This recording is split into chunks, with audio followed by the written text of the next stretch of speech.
it seem like, oh, we don't believe it. But I think Melissa should know that Margaret's talking about her. That's the way they made it sound. I mean, listen, and then even Rachel Fuda, this whole adoption with Jade. And listen, these two girls, there is for first year housewives, there is absolutely nothing more they could have done. Nope. I'm giving them a solid A, both of them. Both of them. Okay, but let me just go back to Rachel Fuda for a minute. I don't dislike her. We've talked about this. I like her.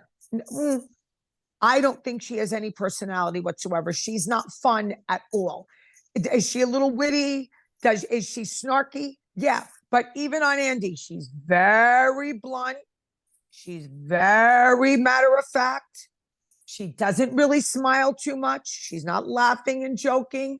She's very serious, very vanilla. Now, I heard a friend of mine was at a big fundraiser with all the Franklin Lakes girls, and she was there. Fuda was there. Didn't crack a smile. Didn't really dance with the rest of them. Stood in the background. She was a little surprised that one of the people, acquaintances from Franklin Lakes family, owned the place. I think it was the Rockley Country Club. Again, it was reported. No personality, didn't speak to anyone, stood in the corner more like a wallflower. No personality on this girl. She just doesn't.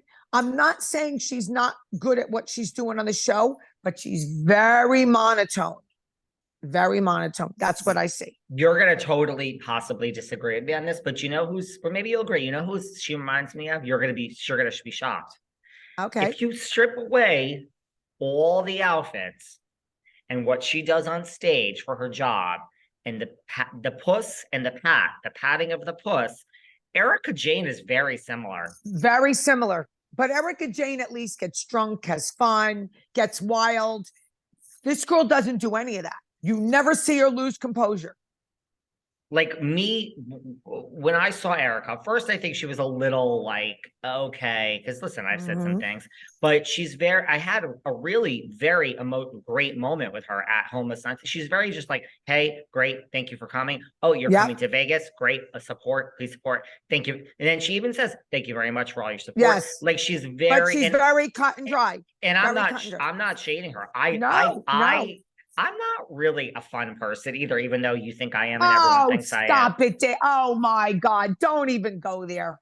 Don't even go there. You dance, you have fun. Oh, stop it. We laugh, we joke, we tell funny stories. No, don't try it. Don't even try that with me. All right. Don't try it. Don't try it. Sorry, girl. All right, let's go. Continue. I like to stick, but I also thought, hello, Rachel Fuda and John Fuda. You can't just adopt maybe just, I'm using my legal degree, but no, we have to contact the person's biological mother. Sorry. Yes. Sorry that's such a shocker to all of you. But look, she's trying to do the right thing. She raised this kid. I think they both have done great. Both have done great. Me too. She's an old soul, Rachel Fuda. She is not a regular 31-year-old girl. 31, man, that's young. I mean, she's so young. She's younger than my son. And she's just very well put together. I'm not saying she's not. She's very well put together. She has her shit together. She's on point, but a little bland. Do you know what I mean? Just not our type of personality. Listen, I'm sure she's other people's personality, and people, some people like her. To me, she's very bland. I don't think she could ever hang out, which she wouldn't want to, with our crew. A lot of the audience will, I think, agree with you. Now, there is some dragging happening on social media. I've noticed that people were not, I didn't really think anything of it. People were not happy with Margaret and Marge Sr., that scene, where they are like, this is disgusting. Teresa, they're like, should you really be talking about someone else's family? No. They got a lot of dragging. Yeah, well, because they got a lot of skeletons. They got a lot of skeletons in their closet. And I think Lexi is the reason why they're doing this with Lexi, putting this out in an episode, is to prove that she could be such a good friend, and she's such a loving person, and what she's doing for Lexi and the son and this and that. We're very happy for you, Lexi, and we're very happy for you, Margaret, but we know a little different. We know a little different. And I hate to criticize Margaret, but it goes back to like really what we've been talking about. It is, I'm sorry, I have to call a spade a spade. It's control.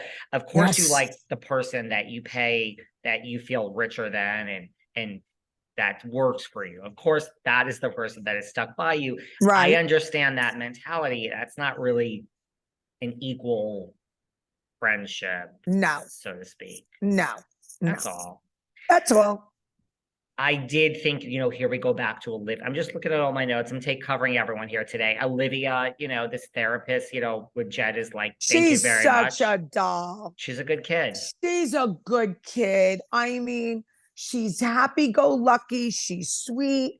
I loved when she walked up to Teresa and said, you have to put this on. Like she talks to her mom about the lingerie. She's just a sweet, nice little girl. She really is. She's a sweet, nice little girl. And one of them, I'm not sure which of Jennifer's children got bullied. She was getting bullied in school back. I think the older one. I think the older one. I think it was the older one, not this younger one. But when Jennifer's like, thank you very much, Margaret, that my, child now wants me to wear lingerie and like have sex with her father 24/7 because she thinks we're going to get a divorce. I mean, that's pretty much what Jennifer said. But I mean, I know it's true. It is true. But you know what? You're on a TV show and you're on New Jersey. It's coming out. It's coming out. I don't blame Margaret for it. It's her job. Honestly, it's her job. And by the way, when Jennifer, just before we move on, when Jennifer says, when Bill's like, I come home, I'm tired, I'm paying for 5 colleges.